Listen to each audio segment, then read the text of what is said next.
News local election coverage is brought to you in part by Walt Johnson's Collectors Extravaganza and by the new Dick Hazelbaker Chevrolet at 300 East Grand. A big voter turnout, struggles in U.S. House Districts 4 and 5, and whatever happened to John Anderson in Iowa. I'm TJ Beer. We'll be right back with details on these stories in a moment. Welcome to the new Dick Hazelbaker Chevrolet. I didn't know they'd moved. Okay. Mind if we look around? More than doubled the size of their old showroom. And look at all those 1981 Chevrolets. There's the 1981 Chevette. It's really fuel efficient. Yes, Dick Hazelbaker Chevrolet has moved to a new location to serve his customers better. Come on in and look it over for yourself. The new Dick Hazelbaker Chevrolet. Attention antique collectors. This weekend at Vets Auditorium, it's Walt Johnson's Collectors Extravaganza. 225 exhibitors from 17 states. 100,000 square feet of antiques and collectibles. From glass and porcelains to coins and jewelry. From toys and paper Americana to furniture, primitives, and advertising collectibles. Plus a very special antique slot machine display and guest antique author Robert Miller. It's an easy, economical, and most of all enjoyable way to go antiquing. And it's all this weekend at Vets Auditorium. Don't miss it. It is 1 hour before the polls close. We have reporters waiting in different locations to bring us results when votes start coming in. Bill Mahler is live at the Polk County Election Headquarters. And Bill, what's the preliminary report on voter turnout? Well, TJ, as you mentioned earlier this evening, there has been a tremendous turnout. I have Jack Bird with me. He's the Polk County Election Director. Jack, how's the turnout been now at this hour? Well, this hour it's naturally let up somewhat due to the polls are within an hour of voting, and people have voted on their way home to dinner or after dinner, and so naturally it's starting to slack off. How does it look compared to 1976? Well, I still think we'll beat 1976 by quite a margin. Okay, so that's how it stands now, TJ. That means a little more than 140,000 people will probably be casting ballots in Polk County. Bill, I do have a question for you. Were there any problems today? Did it seem like voting went smoothly in Polk County? Quite smoothly. There were a few mix-ups in 1976 with the machine foul-ups, but more machines have been purchased since then, and it's been quite a smooth-running election so far today. Of course, here the big activity doesn't begin for another hour. At 9 o'clock when the polls do close, and then what now seems to be a rather calm environment will become rather hectic. Okay, thank you very much, Bill. Money and mudslinging. Those words have been used to describe two different races for congressional seats in Iowa. First, money. Don Young, a doctor from Des Moines, has run a well-financed and highly advertised campaign for U.S. House District 4. The Republican is giving Democratic incumbent Neil Smith a tough challenge.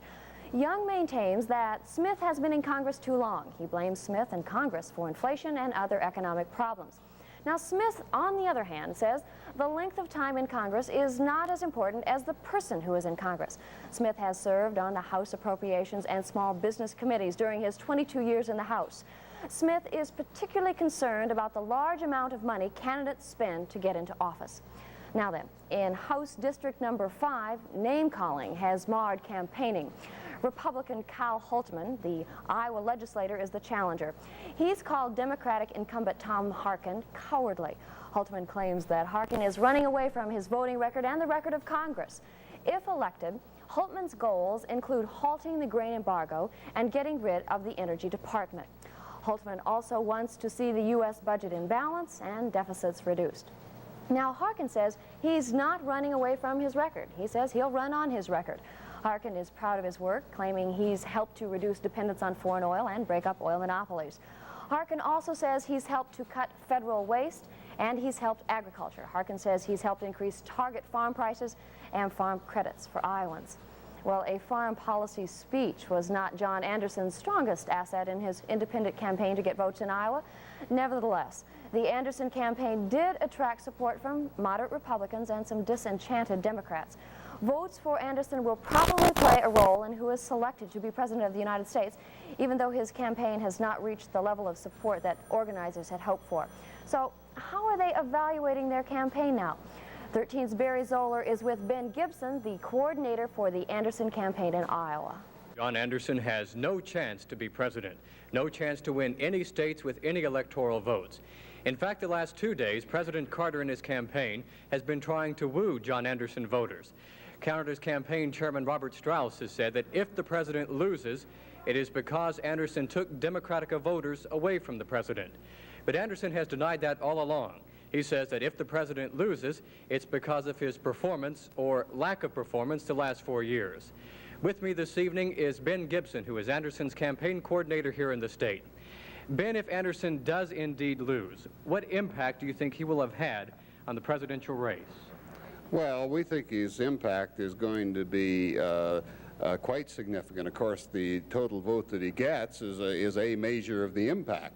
If he gets 5%, that's one thing. If he gets 15 or 20%, that's quite another. But in any event, we think that what Mr. Anderson is going to do this evening when they count the votes is going to be a very, very impressive performance. But I do think that the people can be confident that we have not heard the last of John B. Anderson. Thank you, Ben.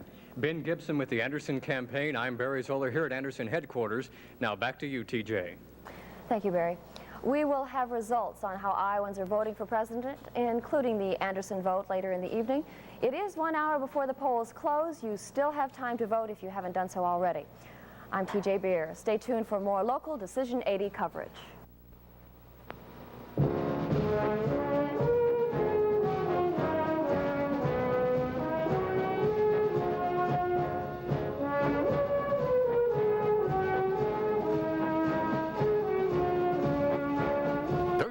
Local election coverage is also brought to you by the Zenith Dealers of Iowa and by the Greater Des Moines Board of Realtors.